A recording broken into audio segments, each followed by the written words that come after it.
नमस्कार विद्यार्थी मित्रांनो, आकार फाउंडेशनच्या यूट्यूब प्लॅटफॉर्मवर तुमचं सर्वांचं पुन्हा एकदा स्वागत। मी जयश्री मोहिते आणि आपण आज सरळ सेवा भरतीची जी बॅच किंवा जे सरळ सेवा भरतीची एक मोठी पदभरती येणार आहे त्यासाठीची पूर्वतयारी म्हणून आपण आजचं जे सेशन आहे ते घेत आहोत। सरळ सेवा भरतीमध्ये जी 2025 ची सरळ सेवा भरती आहे त्यामध्ये नियर अबाउट 50,000 पदांसाठी ही भरती आहे। एवढी मोठी भरती असणार आहे आणि त्याची तयारी आपली परीक्षेला जेव्हा नोटिफिकेशन येईल गव्हर्नमेंटचं त्याच्यानंतर तयारी सुरू केल्यापेक्षा आपण तयारी आधी सुरू करून नोटिफिकेशन आल्यानंतर पुन्हा रिव्हिजन करून परीक्षेला सामोरं जाऊ शकतो, जेणेकरून आपण कुठेतरी त्या परीक्षेस पात्र ठरू। आणि त्यासाठी हा प्रयत्न म्हणून आपण ही जी बॅच आहे किंवा हे जे सेशन आहे आजचं आणि त्या माध्यमातून ही बॅच लॉन्च करत आहोत। या बॅचमध्ये काय आहे तर सरळ सेवा भरतीची ही स्पेशल बॅच आहे, ज्यामध्ये पोलीस भरती, तलाठी भरती, आरोग्य विभाग, इतर सगळ्या विविध विभागांच्या ज्या पदभरती आहेत सरळ सेवेअंतर्गत होणाऱ्या त्या सगळ्यांचा अभ्यास या बॅचमध्ये होणार आहे। काय काय असणार आहे या बॅचमध्ये तर याचं ड्युरेशन आहे 5 ते 6 महिन्यांचा कालावधी आहे, 4 ते 5 महिन्यांचा या बॅचचा। त्यानंतर ही बॅच सुरू होते आहे 24 फेब्रुवारी 2025 पासून, म्हणजे या महिन्याच्या फेब्रुवारी महिन्याच्या 25 तारखेपासून ही बॅच सुरू होते आहे। सिलेबस यामध्ये काय काय घेतला जाणार आहे तर बुद्धिमापन चाचणी, अंकगणित, मराठी व्याकरण, इंग्रजी व्याकरण, सामान्य ज्ञान, इतिहास, भूगोल, नागरिकशास्त्र, अर्थशास्त्र, विज्ञान, जीके।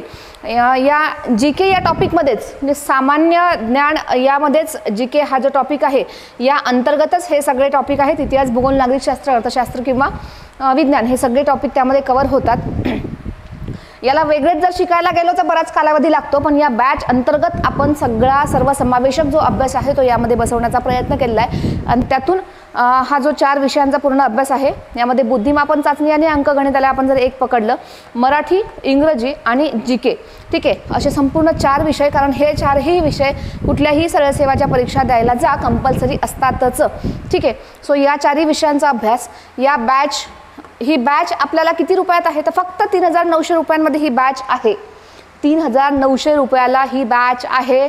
ऑनलाईन आणि ऑफलाईन दोन्हीही स्वरूपात ही बॅच तुम्हाला अवेलेबल असणार आहे, ठीक आहे।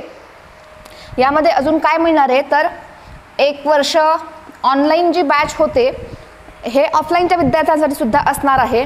जे लेक्चर्स होतात ऑनलाईन ते रेकॉर्ड सुद्धा होतात, तर ते रेकॉर्डेड जे सबस्क्रिप्शन आहे ते तुम्हाला 1 वर्षासाठी पूर्ण मिळणार आहे। म्हणजे वर्षभरात ज्याही सरळ सेवेच्या परीक्षा येतील तुम्हाला वाटतंय रिव्हिजन करायची आहे, एकदा लेक्चर परत रिवाइज करायचं आहे तर परत बघू शकता। वर्षभर तुम्हाला त्याचं ऑनलाईन रेकॉर्डेड ज्या बॅचेस आहे, जे सेशन्स आहेत त्याचा ॲक्सेस मिळणार आहे पूर्ण 1 वर्षासाठी। परत यामध्ये मॉक होणार आहेत, तुमचे इंटरव्ह्यूज होणार आहेत, 20+ टेस्ट असणार आहे आणि करंट क्विज सुद्धा यामध्ये अवेलेबल असणार आहे। सो तुम्हाला जर या बॅच संदर्भात अजून काही इन्फॉर्मेशन हवी असेल तर आकार फाउंडेशनचे हे नंबर या ठिकाणी आहेत। एक नंबर आहे, या दोन्ही नंबरपैकी कुठल्याही नंबरवर तुम्ही सकाळी 11 ते संध्याकाळी 7च्या दरम्यान संपर्क साधू शकता किंवा कॉल करून याची एन्क्वायरी करू शकता। तुम्हाला अजून डिटेल या बॅचबद्दल इन्फॉर्मेशन मिळेल। ओके, सो सरळ सेवा भरतीची ही स्पेशल बॅच आहे।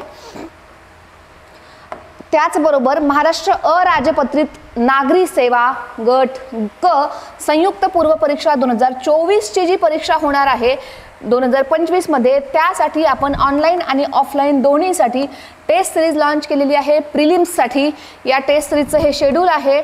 सकाळी 10 वाजता रोज ही टेस्ट असणार आहे। कधी तर रोज म्हणजे संडेज आहेत हे 23/2 म्हणजे 23 February, 2 March, 9 March, 16 March, 23 March, 30 March, 6 April, 13 April, 20 April, त्याचबरोबर 27 एप्रिल अशा या 10 टेस्ट आहे। या 10 टेस्टमध्ये प्रत्येक विषयाला धरून यामध्ये राज्यशास्त्र आणि इतिहासाची सेपरेट टेस्ट होईल, भूगोल आणि अर्थव्यवस्था एक टेस्ट असेल, सामान्य विज्ञानाची एक स्पेशल टेस्ट असेल, अंकगणित आणि बुद्धिमापन चाचणीची विषयानुसार एक टेस्ट असेल, चालू घडामोडीची संपूर्ण चालू घडामोडी ज्यामध्ये कव्हर करणार आहे त्याची एक टेस्ट आहे। त्यानंतर या सगळ्यांना मिळून सामान्य क्षमता चाचणी टेस्ट 1, 2, 3, 4 आणि 5 अशा 5 टेस्ट सुद्धा इथे होणार आहेत। किती रुपयांमध्ये तर फक्त 700 रुपयांमध्ये ऑफलाईन आणि फक्त 400 रुपयांमध्ये ऑनलाईन ह्या टेस्ट असणार आहे। आकार फाउंडेशनच्या ॲपमध्ये या टेस्ट तुम्हाला अवेलेबल आहेत। आत्तासुद्धा तुम्ही यासाठी ॲडमिशन करून तुमचं जे टेस्ट सिरीजचं रजिस्ट्रेशन आहे ते बुक करू शकता, कंप्लीट करू शकता. या टेस्ट स्टार्ट होणार आहे 23पासून, पण तुमची ॲडमिशन आजपासून सुद्धा तुम्ही करू शकता. टेस्टचा जो हे आहे काय म्हणता येईल टाईम टेबल किंवा या सगळ्या गोष्टी आहेत त्या ॲपला तुम्हाला अवेलेबल आहे. ॲपला जाऊन तुम्ही टेस्ट सिरीज परचेस करू शकता. ओके, इथे नंबर्स दिलेले आहेत. या नंबर्सवर तुम्ही कॉल करा. मेल ID दिलेला आहे, इथे मेल करू शकता, विजिट करू शकता. आकार फाउंडेशनची वेबसाईट, त्याचबरोबर टेलिग्राम चॅनल आहे ते जॉईन करा आणि इन्व्हाइट लिंक दिलेली आहे डिस्क्रिप्शन बॉक्समध्ये. तुम्हाला यूट्यूबच्या डिस्क्रिप्शन बॉक्समध्ये इन्व्हाइट लिंक दिली आहे व्हॉट्सॲपची. त्या नंबरवर जाऊन तुम्ही व्हॉट्सॲपचे ॲपसुद्धा ग्रुपसुद्धा या ठिकाणी जॉईन करू शकता. ओके,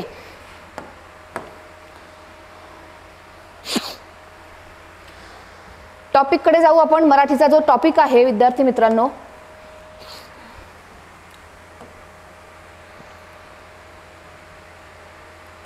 वाक्याचे प्रकार. ठीक आहे, मराठी व्याकरणाचा जेव्हा आपण अभ्यास करतो, मराठी व्याकरणाचा जेव्हा सरळ सेवेचा पेपर असेल तो आपल्यासमोर येतो, तेव्हा त्यामध्ये कोणत्या बेसवर प्रश्न विचारलेले असतात. त्यामध्ये प्रश्न विचारलेले असतात शब्दांच्या जातीवर. वाक्यातलं नाम ओळखा, सर्वनाम ओळखा, वाक्यातलं क्रियाविशेषण अव्यय ओळखा, वाक्यातलं उभयान्वयी अव्यय ओळखा. ठीक आहे, त्यानंतर प्रयोग या टॉपिकवर क्वेश्चन असतात, समास या टॉपिकवर क्वेश्चन असतात, संधीवर क्वेश्चन असतात. ठीक आहे, या व्याकरणाच्या व्यतिरिक्त हे टॉपिक आपण समजून यांचे जे प्रश्न कसा सोडवायचा याची एक ट्रिक घेऊन हे प्रश्न सोडवू शकतो. पण आपल्याला अभ्यास करावा लागतो काही गोष्टींचा, त्यामध्ये शब्दार्थ आहे ते आपल्याला पाठ करावे लागतात. ठीक आहे, त्यानंतर समानार्थी शब्द आहे, विरुद्धार्थी शब्द आहे, म्हणी आहे, यावर सुद्धा प्रश्न विचारलेले असतात. आणि जास्तीत जास्त कल असतो वाक्यांच्या प्रकारावर. किमान 2 ते 3 प्रश्न या टॉपिकवर असतात आणि त्याच उद्देशानं आपण आज हा टॉपिक सिलेक्ट केलेला आहे. व्याकरणाचा अभ्यास करताना वाक्याचे प्रकार हा टॉपिक अभ्यासणं खूप महत्त्वाचं आहे. तर आज आपण जो टॉपिक बघतो आहे तो आहे वाक्यांचे प्रकार. वर्णमालेमध्ये आपण शिकतो की स्वर आणि व्यंजन असतात, वर्ण असतात, त्यामध्ये स्वर आणि व्यंजन असतात. ठीक आहे, मग व्यंजन प्लस स्वर मिळून काय बनतं, अक्षर बनतं.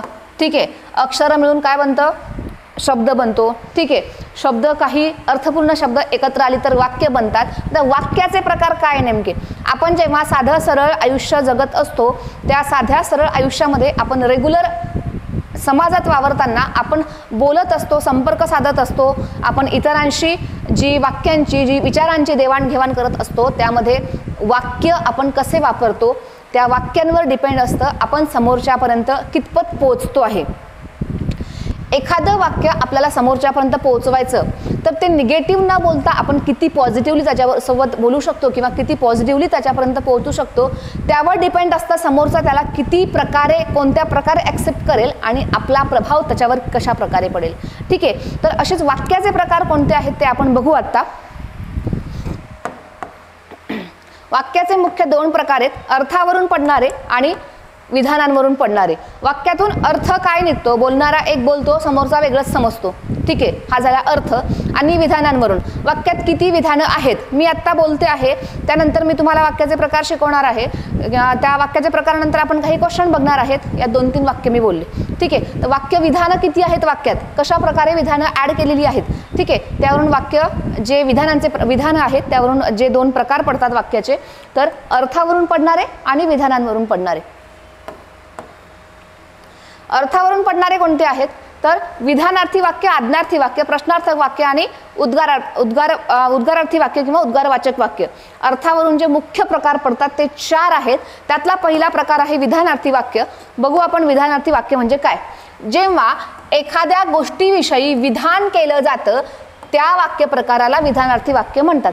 सरळ साधं सोपं वाक्य जे आपण बोलतो, आज पाऊस पडणार आहे, आज पाऊस पडला, मी जेवण केलं. ठीक आहे, मी उद्या संध्याकाळी गावाला जाणार आहे. ठीक आहे, साधी सरळ वाक्य जी असतात, साधं सरळ जे विधान केलेलं असतं. मग यामध्ये परत समोर 2 प्रकार पडतात, ते कोणते ते आपण बघू. पण जिथे साधं सरळ वाक्य दिलेलं असतं, साधं सरळ विधान केलेलं असतं त्याला आपण काय म्हणतो, विधानार्थी वाक्य. कावळ्याने चिमणीची अंडी खाल्ली, यामध्ये निगेटिव्ह म्हटलेलं आहे किंवा यामध्ये कुठेतरी काहीतरी खूप ट्रिकी आहे, वेगळा अर्थ काढायचा आहे, असं काहीच नाहीये. ठीक आहे, साधं सरळ विधान आहे. कावळा तिथे बसला होता त्या फांदीवर आणि त्याने चिमणीच्या खड्ड्यात जाऊन चिमणीची अंडी खाल्ली. आता एवढं सगळं नाही म्हटलेलं आहे, काय म्हटलंय, कावळ्याने चिमणीची अंडी खाल्ली. साधं सरळ विधान केलेलं आहे आणि याला काय म्हणतो आपण, विधानार्थी वाक्य. काय आहे विधानार्थी वाक्य? एखाद्या गोष्टीविषयी विधान केलं जातं अशा प्रकारच्या वाक्यांना आपण काय म्हणतो, विधानार्थी वाक्य. ठीक आहे. दुसरं आहे विधानार्थी वाक्याचे 2 प्रकार पडतात. ठीक आहे, होकारार्थी आणि नकारार्थी. कसे ते बघू आपण. होकारार्थी वाक्य या विधानातून एखाद्या कृतीचा होकार दर्शवला जातो. मी दही भात जेवीन, माझ्या समोर वरण, भात, भाजी, पोळी, दही आणि लोणचं इत्यादी पदार्थ आहे. मी काय खाणार आहे हे सांगितले. ठीक आहे, मी काय खाणार नाही हे म्हटलं का, मी काय खाणार आहे, मी जेवण करणार आहे, पण मी काय काय खाणार आहे, मी दही आणि भात खाणार आहे. ठीक आहे, मी दही भात जेवीन, मी इतर पदार्थ जेवणार नाही असं म्हटलंय का, नाही. मी काय करणार आहे. ठीक आहे जेव्हा आपण वापरतो तेव्हा ते वाक्य काय असतं, ज्या वाक्यात पॉझिटिव्हिटी असते, ज्या वाक्यात सकारात्मकता दर्शवलेली असते तेव्हा ते वाक्य कोणतं असतं, होकारार्थी वाक्य असतं. ठीक आहे, शिल्पाने कोमलला मारले. आता परत तसंच उदाहरण आपण या ठिकाणी घेऊ शकतो. कोमल, मीनल, स्नेहल, वर्षा, अश्विनी, ठीक आहे, आणि संगीता अशा बऱ्याच मुली आहेत. त्याचबरोबर ही जी कोमल आहे या कोमलने काय केलेलं आहे, शिल्पाने, ही जी शिल्पा आहे आपण इथे शिल्पा घेऊ हिला, शिल्पाने काय केलं, कोमलला मारलं. शिल्पाने बाकी सगळ्या मुलींना मारलंय का, नाही. किंवा मारलं नाही असं सुद्धा म्हटलंय का, नाही. काय म्हटलं आहे, शिल्पाने कोमलला मारले. वाक्यातनं काय दर्शवलेलं आहे, फक्त वाक्यातनं होकार दर्शवलेला आहे, वाक्यातनं सकारात्मकता दर्शवलेली आहे. जी कृती घडत आहे ती सांगितलेली आहे, जी नाही घडत आहे ती सांगितली का, तर नाही. जेव्हा वाक्यामध्ये एखाद्या कृतीचा होकार दर्शवला जातो तेव्हा ते वाक्य कोणतं असतं, होकारार्थी वाक्य. ठीक आहे.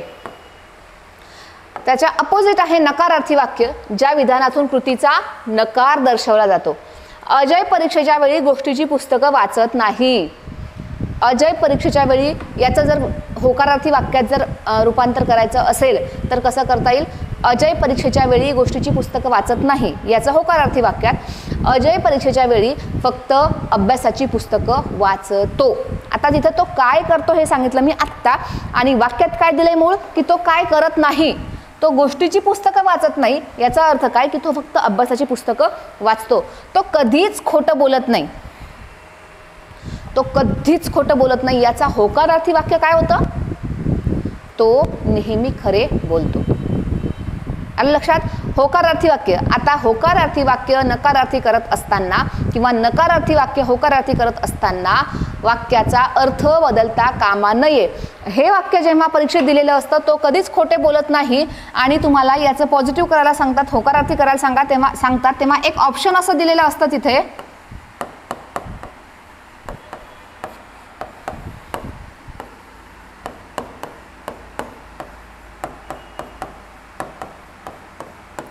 बाकीची ऑप्शन्स असतात. ठीक आहे, पण एक ऑप्शन असं असतं की तो नेहमी खोटे बोलतो. आता आपल्याला काय वाटतं, इथे नाही असं दिलेलं आहे, तो कधीच खोटे बोलत नाही, मग होकार दर्शवायचा आहे, तो नेहमी खोटे बोलतो. ठीक आहे, असं कधीतरी आपल्याकडून होऊन जातं, पण असं करायचं नाही. कारण काय, की आपल्याला वाक्याचा जो अर्थ आहे तो बदलता कामा नये. दोन्ही वाक्य एकदम अपोजिट आहेत. तो कधीच खोटं बोलत नाही, तो नेहमी खोटं बोलतो. दोन्ही अपोजिट आहेत. तो कधीच खोटं बोलत नाही याचा अर्थ काय होतो, की तो नेहमी खरं बोलतो. आलं लक्षात, वाक्याचा अर्थ न बदलता आपल्याला होकारार्थी वाक्याचं नकारार्थी वाक्यामध्ये रूपांतर करायचं आहे. आलं लक्षात.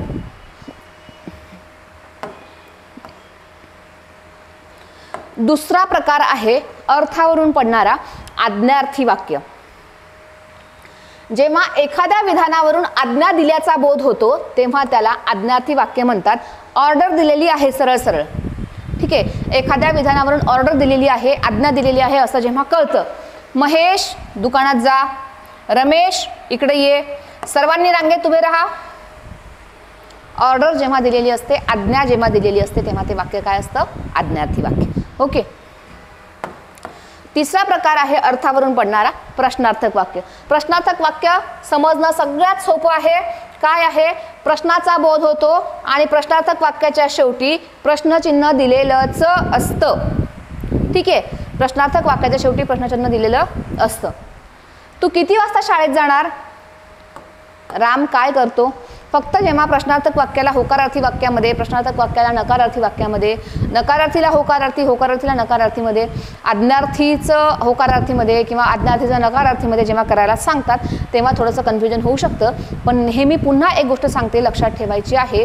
काय तर आपल्याला जेव्हा वाक्य आपण या वाक्यातून त्या वाक्यात त्याचा बदल करतो तेव्हा वाक्याचा अर्थ बदलता कामा नये. ठीक आहे, वाक्याचा अर्थ न बदलता आपल्याला वाक्याचं रूपांतर करायचं आहे. ठीक आहे.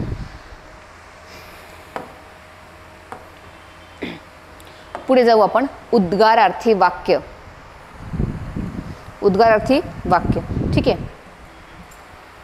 उद्गारवाचक चिन्ह वाक्यात असणं आवश्यक आहे. प्रत्येक वाक्यात जेव्हा उद्गारवाचक वाक्य आहे म्हटलेलं आहे, उद्गारवाचक चिन्ह दिलेलं असतं. काय, ज्या वाक्यात एखाद्या भावनेची तीव्रता उद्गारातून स्पष्ट होते त्या वाक्याला उद्गारार्थी वाक्य असं म्हणतात. मराठी व्याकरणात उद्गारार्थी वाक्याला विशेष महत्त्व आहे. काय, ज्या वाक्याची तीव्रता ज्या वाक्यात भावनेची तीव्रता उद्गारांमधनं स्पष्ट होते. काय, किती, केवढा, काय हे शब्द प्रयोग असतात. काय ही बडबड, काय ही बडबड चिडून म्हणत आहे. ठीक आहे, भावनेची तीव्रता. त्यानंतर अरे बाप रे केवढा मोठा प्राणी आहे हा. भावनेची तीव्रता जेव्हा एखाद्या वाक्यातनं आपण दर्शवतो, शेवटी उद्गारवाचक चिन्ह दिलेलं असतं तेव्हा ते काय आहे, उद्गारवाचक, उद्गारार्थी वाक्य. यामध्ये आनंद, आश्चर्य, दुःख, एखाद्या भावनेतून निघणारे उद्गार असे असतात. वा छान मार्क्स मिळवलेस, अरे वा हुशार आहेस. आलं लक्षात.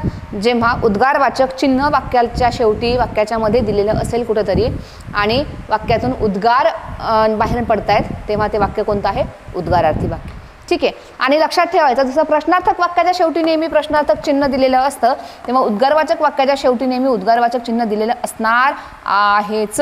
ठीक आहे, त्यामुळे ही दोन वाक्य जी आहेत ती ओळखणं खूप सोपं आहे. विधानांवरून पडणारे प्रकार. विधानांवरून वाक्याचे पडणारे प्रकार. विधानांवरून 3 प्रकार पडतात, केवल वाक्य, मिश्र वाक्य आणि संयुक्त वाक्य. आता इथे थोडंसं ट्रिकी असतं, या गोष्टी लक्षात ठेवणं खूप महत्त्वाचं आहे. कारण पहिले जे अर्थावरून पडणारे प्रकार जे आहे त्यामध्ये आज्ञार्थी वाक्य असेल, उद्गारार्थी वाक्य असेल, प्रश्नार्थक वाक्य असेल किंवा विधानार्थी वाक्य असेल. विधानामध्ये साधं सरळ विधान केलेलं असतं. ठीक आहे, त्यामध्ये मग होकारार्थी असेल किंवा नकारार्थी असेल. त्यानंतर आज्ञा दिलेली असते, प्रश्न विचारलेला असतो, उद्गारवाचक चिन्ह असतं, यावरून आपल्याला ओळखायला येतं. मग इथे थोडंसं केवल वाक्य सुद्धा ओळखायला येईल आपल्याला. मिश्र वाक्य आणि संयुक्त वाक्य थोडंसं अगदी खूप चांगल्या प्रकारे डोक्यात ठेवायचं आहे, कारण इथेच कन्फ्युजन होतं आणि यावर प्रश्न विचारले जातात. ठीक आहे, याचा अर्थ बाकीच्यांवर प्रश्न विचारले जात नाही असा होत नाही, बाकीच्यांवर पण विचारतात. पण इथे जे प्रश्न विचारतात त्यामध्ये आपण कन्फ्यूज होतो. तिथे कन्फ्यूज व्हायचं नाही. कसं लक्षात ठेवायचं सांगते. केवल वाक्य, ज्या वाक्यात एकच उद्देश असून एकच क्रियापद असतं त्याला केवल वाक्य म्हणतात. वाक्य पृथक्करणात आपण शिकलेलो आहे. 2 प्रकार असतात वाक्य पृथक्करणात, उद्देश्य विभाग, विधेय विभाग. उद्देशांग, विधेयांग. उद्देश्य विभाग म्हणजे काय, उद्देश म्हणजे काय सांगा. उद्देश म्हणजे काय, उद्देश म्हणजे काय, कर्ता. आणि विधेय म्हणजे काय, क्रियापद. वाक्यात उद्देश आणि विधेय हे दोन्ही असल्याशिवाय वाक्याचा अर्थ पूर्ण होत नाही. जशी वाक्याची रचना कर्ता प्लस कर्म प्लस क्रियापद, जशी इंग्रजीमध्ये subject plus verb plus object. इंग्रजीमध्ये काय, subject plus verb plus object अशी असते, तशीच मराठीमध्ये कर्ता कर्म क्रियापद अशी असते. पण वाक्यामध्ये कधीतरी कर्म नसलं तरी चालेल, वाक्यामध्ये कधीतरी कर्म नसलं तरी चालतं, वाक्याचा अर्थ पूर्ण होऊ शकतो, पण वाक्यात काय कर्ता आणि क्रियापद असणं आवश्यक आहे. आता केवल वाक्यात काय करायचं आहे, तर केवल वाक्यात तुम्हाला एकच कर्म असू शकतं किंवा नसू शकतं. ठीक आहे, सांगितलं काय आहे, वाक्यात कर्ता एकच असणार आहे आणि क्रियापद देखील एकच असणार आहे. कधी कधी वाक्यात दोन क्रिया जेव्हा घडतात, कधी कधी वाक्यात दोन क्रिया जेव्हा घडतात तेव्हा कदाचित दोन कर्ते दिलेले असतात, दोन क्रियापद सुद्धा दिलेले असू शकतात. त्यामुळे इथं वाक्यात एकच कर्ता आणि एकच क्रियापद असणार आहे, तेव्हा हे कोणतं वाक्य असणार आहे, केवल वाक्य. निकिता पुस्तक वाचते. आता यातले वाचते हे काय आहे, क्रियापद आहे. वाचणारी कोण, निकिता. निकिता काय आहे वाक्यातला, कर्ता. पुस्तक काय आहे, वाचण्याची क्रिया कोणावर होत्या, पुस्तकावर. पुस्तक वाचलं जात आहे का, तर हो. पुस्तक काय आहे, कर्म. आता कर्माशी आपल्याला सध्या इथं घेणं देणं नाहीये. मग वाक्यात काय म्हटलंय, एक कर्ता आणि एक क्रियापद आहे का, येस आहे. वाक्यात जेव्हा वाक्यात एकच कर्ता आणि एकच क्रियापद असतं तेव्हा काय आहे, ते केवल वाक्य आहे. शुद्ध वाक्य सुद्धा त्याला म्हणतात. ठीक आहे, दुसरं वाक्य बघू. श्रीमंत व्यक्तीला गरिबाची पर्वा नसते. नसणारी काय, पर्वा. ठीक आहे, नसणारी काय, पर्वा. तर पर्वा हे काय आहे, कर्ता.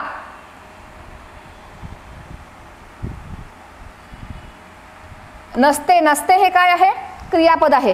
ठीक आहे, आणि नसणारी काय आहे, पर्वा नसणारा कोण आहे, एक मिनिट, पर्वा नसणारा कोण आहे, श्रीमंत व्यक्ती. श्रीमंत व्यक्ती आहे पर्वा नसणारा, त्यामुळे हा काय आहे वाक्यातला, कर्ता. आणि नसते हे काय आहे वाक्यातलं, क्रियापद आहे. आता इथे पर्वा नसते हे दोन्ही आपण क्रियापद म्हटलं तरी चालेल. ठीक आहे, तर श्रीमंत व्यक्तीला गरिबाची पर्वा नसते. वाक्यात जेव्हा एकच कर्ता आणि एकच क्रियापद दिलेलं असतं तेव्हा आपण त्याला काय म्हणतो, शुद्ध वाक्य किंवा केवल वाक्य. क्लिअर.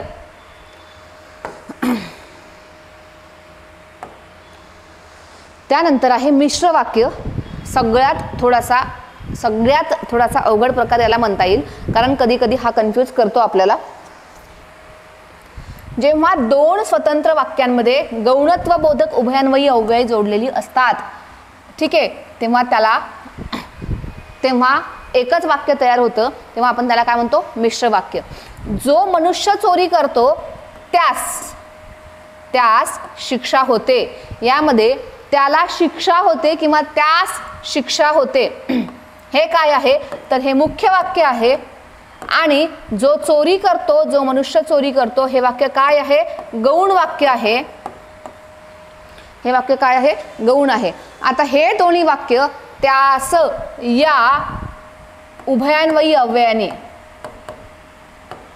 कोणतं उभयान्वयी अव्यय आहे, हे गौणत्व बोधक किंवा गौणत्व सूचक उभयान्वयी अव्यय आहे, त्यांनी जोडलेली आहेत. त्यामुळे त्याला आपण काय म्हणतो, गौणत्व सूचक उभयान्वयी अव्यय. ठीक आहे, जे चकाकते ते सोने नसते. जे चकाकते ते सोने नसते. एक गौण वाक्य, एक मुख्य वाक्य. दोन वाक्य जेव्हा एखाद्या गौणत्व सूचक उभयान्वयी अव्ययाने जोडलेली असतात तेव्हा ते काय असतं, मिश्र वाक्य. ठीक आहे, मिश्र वाक्य ज्या उभयान्वयी अव्ययाने जोडलेली असतात त्या गौणत्व सूचक उभयान्वयी अव्ययाचे 4 प्रकार पडतात. त्यामध्ये आहे स्वरूपबोधक, कारणबोधक, उद्देशबोधक आणि संकेतबोधक. स्वरूप म्हणजे काय, क्रियेचं स्वरूप सांगतो. 1 किलोमीटर म्हणजे 1000 मीटर. 1 किलोमीटर म्हणजे 1000 मीटर. स्पष्टीकरण दिलेलं आहे. कारण किंवा कारण की, याचं उदाहरण आपण घेऊ शकतो. मी सकाळी लवकर आलो कारण की सकाळीच क्लास होता. मी सकाळी लवकर आलो कारण की सकाळीच क्लास होता. उद्देश, मी सहलीला गेलो म्हणून तो सहलीला आला, नाहीतर तो आला असता का, नाही. मी सहलीला गेलो याचा उद्देश, तो सहलीला येण्याचा उद्देश काय आहे, मी सहलीला गेलो. ठीक आहे, मी सहलीला गेलो म्हणून तो सहलीला आला. इथे तू सहलीला येशील तर मी सहलीला येईल. जर तू सहलीला येशील तर मी सहलीला येईल. तू आला म्हणजे मला कळव, तू आला की मी येईल. आलं लक्षात? काय आहे? संकेत आहे. संकेत दर्शवलेला आहे. उभयान्वयी अव्यय आहेत. कोणते? गौणत्व सूचक किंवा गौणत्व बोधक उभयान्वयी अव्यय. तिसरा प्रकार आहे संयुक्त वाक्य. वाक्यावरून पडणारे किंवा विधानांवरून पडणारे जे वाक्य आहेत, विधानांवरून पडणारे जे प्रकार आहे त्यामधला हा तिसरा प्रकार आहे संयुक्त वाक्य. जेव्हा दोन किंवा अधिक वाक्य केवल वाक्य म्हटलेलं आहे. ठीक आहे, जेव्हा दोन किंवा अधिक केवल वाक्य. आता केवल वाक्यात काय असतं? एकच उद्देश आणि एकच क्रियापद, एकच विधेय आणि एकच उद्देश किंवा एकच कर्ता आणि एकच क्रियापद. आता इथं एक कर्ता आणि एक क्रियापद असणारं एक वाक्य, एक कर्ता आणि एक क्रियापद असणारं दुसरं वाक्य, तिसरे असू शकतं, चौथे असू शकतं. ठीक आहे, तर केवल वाक्य किती? दोन किंवा अधिक खालील प्रधानत्व सूचक उभयान्वयी अव्ययाने जोडलेली असतात तेव्हा त्याला काय म्हणतात? संयुक्त वाक्य असं म्हणतात. देह जावो अथवा राहो. देह जावो अथवा देह राहो याची जर उकल केली आपण तर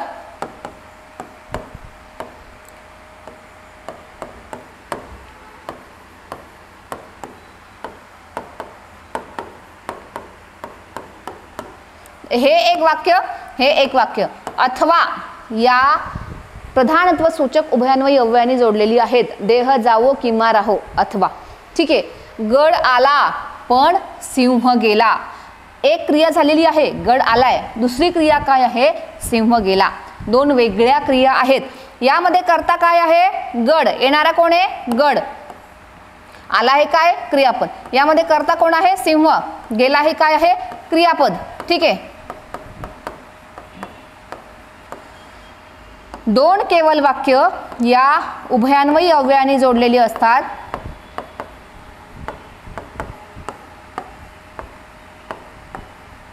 ठीक आहे, तेव्हा ते काय? संयुक्त वाक्य. मरावे ही एक क्रिया कोणी? सर्वांनी. इथे कर्ता काय आहे? सर्व म्हटलेलं आहे, सगळ्यांसाठी आहे. मरावे परी कीर्तिरूपी उरावे. मरायचं सगळ्यांनाच आहे, पण मेल्यानंतर काय आहे? कीर्तिरूपी उरावे. कीर्ती अशी काहीतरी कार्य असं काहीतरी करून जायचं आहे की आपण कीर्तिरूपी उरलो पाहिजे. ठीक आहे, दोन क्रिया आहे इथे. अथवा, पण, परी या उभयान्वयी अव्ययाने जोडलेली आहे. यामध्ये आणि हे उभयान्वयी अव्यय येईल, व येईल, किंवा येईल. ठीक आहे, कोणकोणते येतील बघू आपण. समुच्चय बोधक उभयान्वयी अव्यय आणि, व, शिवाय. ठीक आहे, दोन वाक्य एकत्र दिलेली असतात पण एक वाक्य स्वतंत्र, दुसरं वाक्य स्वतंत्र आणि या उभयान्वयी अव्ययाने जोडलेली आहेत. विकल्प दिलेले आहेत. न्यूनत्व आहे, काहीतरी कमी आहे. ठीक आहे, त्यानंतर परिणाम बोधक आहे, परिणाम आहे. एखाद्या तिने अभ्यास केला म्हणून ती पास झाली. तिने अभ्यास केला ही एक क्रिया, ती पास झाली ही एक वेगळी क्रिया, पण ती पास होण्याचा परिणाम काय आहे? तिने अभ्यास केला. ठीक आहे, सॉरी, तिने अभ्यास केला याचा परिणाम काय आहे? ती पास झाली. ठीक आहे, आता बघू आपण या टॉपिकवर प्रश्न कसे विचारले जातात. ठीक आहे, खालील वाक्याचा प्रकार ओळखा. व्यायामात बदल म्हणून मी पोहते किंवा नृत्य करते. This question was previously asked in Maharashtra Talathi Bharti 2023 official paper held on 17 August 2023 shift. ठीक आहे, तर व्यायामात बदल म्हणून मी पोहते किंवा नृत्य करते. केवल वाक्य, प्रश्नार्थी वाक्य, आज्ञार्थी वाक्य की संयुक्त वाक्य. आता व्यायामात बदल म्हणून इथपर्यंत ठीक आहे.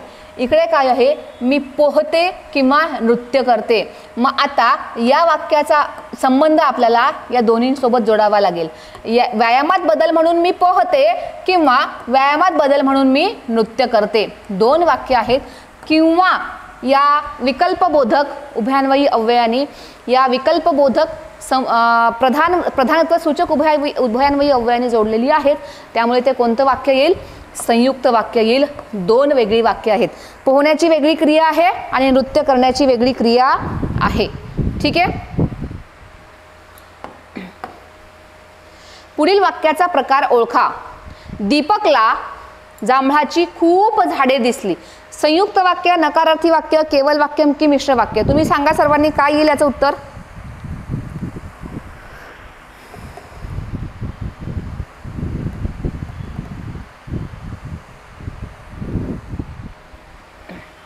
दीपकला जांभळाची खूप झाडं दिसली. संयुक्त वाक्य, नकारार्थी वाक्य, केवल वाक्य की मिश्र वाक्य?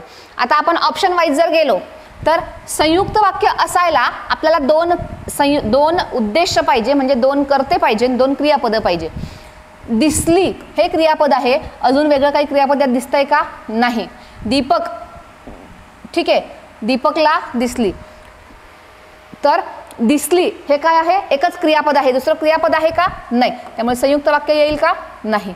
नकारार्थी वाक्य, नाही, नको, नसणार असं काही दिलेलं आहे का? नाही. केवल वाक्य, एकच वाक्य आहे, एकच कर्ता आहे, एकच क्रियापद आहे. मिश्र वाक्यासाठी सुद्धा एक गौण वाक्य, एक मुख्य वाक्य असं काही दिलंय का? नाही. त्यामुळे काय येईल? केवल वाक्य.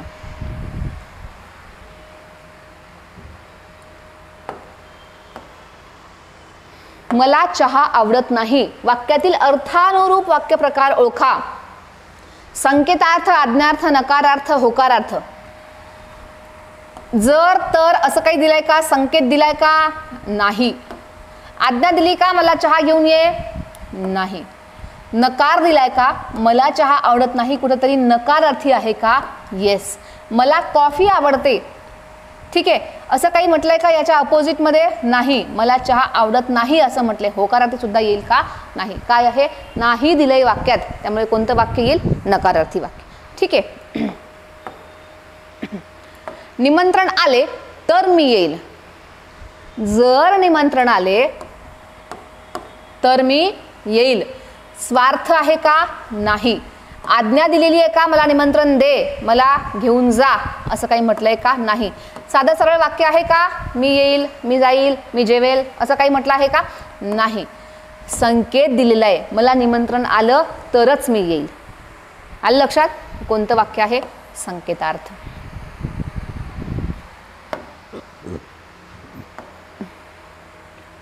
जोरदार विजा चमकल्या आणि धो धो पाऊस कोसळला. वाक्य प्रकार ओळखा. हे सगळे वाक्य सरळ सेवा परीक्षांमध्ये आलेले आहेत. ठीक आहे. जोरदार विजा चमकल्या आणि धो धो पाऊस पडला. केवल वाक्य, मिश्र वाक्य, संयुक्त वाक्य, संकेतार्थी वाक्य. केवल वाक्यात काय म्हटलेलं आहे? दोन क्रियापद, दोन कर्ते नाही पाहिजे, एकच क्रियापद, एकच कर्ता पाहिजे. चमकणाऱ्या कोण? विजा. विजा काय आहे? कर्ता. चमकल्या काय आहे? क्रियापद.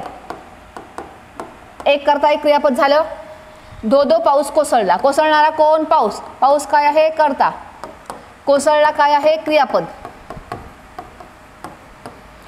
एक कर्ता, एक कर्ता, एक क्रियापद, एक क्रियापद, दोन दोन झालेले आहे, त्यामुळे हे केवल वाक्य येईल का? नाही. मिश्र वाक्य. जोरदार विजा चमकल्या, एक वेगळं विधान आहे. धो धो पाऊस कोसळला, दुसरं वेगळं विधान आहे. मिश्र आहे का? नाही. संयुक्त वाक्य आहे आणि या समुच्चय बोधक उभयान्वयी अव्ययाने जोडलेलं आहे. पहिलं वाक्यात भर टाकण्याचं काम दुसरं वाक्य करत आहे. विजा तर चमकल्यास, पण पावसाला सुद्धा सुरुवात झाली. ठीक आहे. संकेत दिलाय का? जर विजा चमकल्या तरच पाऊस येईल, असं काही म्हटलेलं आहे का? नाही. संयुक्त वाक्य. मला ताप आल्यामुळे मी शाळेत जाणार नाही.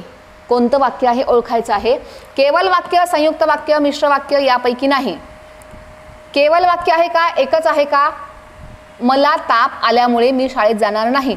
शाळेत जाणार नाही, ताप आलेला आहे, केवल वाक्य आहे का? नाही. दोन वाक्य आहेत का? मला ताप आला, नंतर मला थंडीही वाजली, मला डोकेदुखी झाली. दोन वेगवेगळे आणि, किंवा, पण, परंतु असे उभयान्वयी अव्ययाने जोडलेलं आहे का? नाही. मिश्र वाक्य आहे. आल्यामुळे, मला ताप आल्यामुळे मी शाळेत जाणार नाही. काय आहे? मिश्र वाक्य आहे. आलं लक्षात? होकारार्थी वाक्याचे नकारार्थी वाक्य करा. आता प्रश्न अशा प्रकारचे सुद्धा येतात. आधी विचारू शकतात एखाद्या वेळेस की वाक्याचे प्रकार ओळखा. वाक्य कोणत्या प्रकारचं आहे? संकेतार्थ आहे, विधानार्थी आहे, आज्ञार्थ आहे, स्वार्थी आहे, विद्यार्थी आहे. ठीक आहे. त्यानंतर वाक्याचं रूपांतर करा. या लोकांचे अज्ञान पाहून मला दुःख होते. आता होते असं पॉझिटिव्ह दिलेलं आहे, होकारार्थी वाक्य दिलेलं आहे, नकारार्थी करायचं आहे. तर या लोकांचे अज्ञान पाहून मला दुःख होते याचं नकारार्थी वाक्यात. वाक्याचा अर्थ बदलता कामा नये. वाक्याचा अर्थ बदलला नाही पाहिजे. वाक्यात वेगळे शब्द टाकण्याची गरज नाही. वाक्यात अपोजिट मिनिंगचा जो शब्द आहे तोच टाकावा लागेल, तरच त्या वाक्याचा अर्थ बदलणार नाही.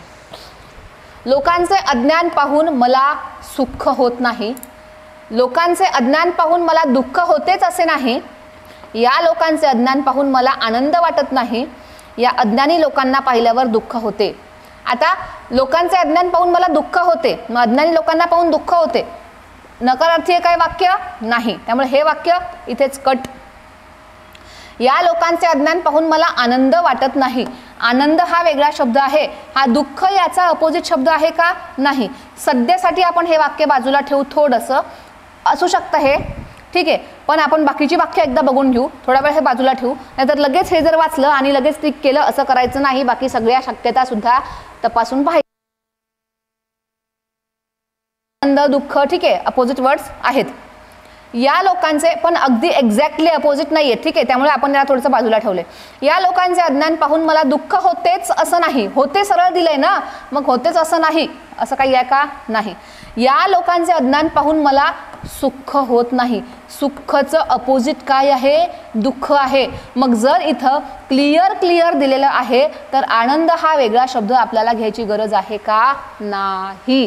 दुःख होते याचा अर्थ सुख होत नाही. आलं लक्षात? म्हणून काय येईल याचं उत्तर?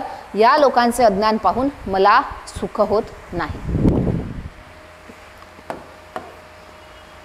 पुढीलपैकी विद्यार्थी क्रियापद असलेले वाक्य.